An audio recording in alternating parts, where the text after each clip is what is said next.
First question பாருங்க, சுப்ரத்தினம் என்ற இயற்பெயர் கொண்டவர். விடை பாரதிதாசன். ரெண்டாவது கொஸ்டின் பாருங்க, நிருமித்த என்ற சொல்லின் பொருள். விடை உருவாக்கிய. மூணாவது கொஸ்டின் பாருங்க, நிலவென்று என்பதை பிரித்து எழுத கிடைப்பது. விடை நிலவு பிளஸ் என்று.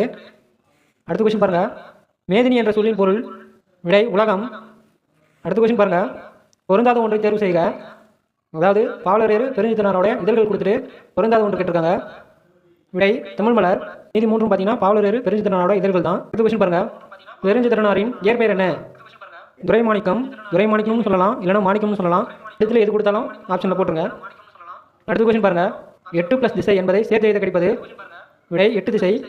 அடுத்த கொஸ்டின் பாருங்க, வலஞ்சொலி எழுத்துக்களில் பொருந்தாத ஒன்றை தேர்வு செய்க. விடை டா. மீதி எல்லாம் பார்த்தீங்கன்னா வலஞ்சொலி எழுத்துக்கள் தான்.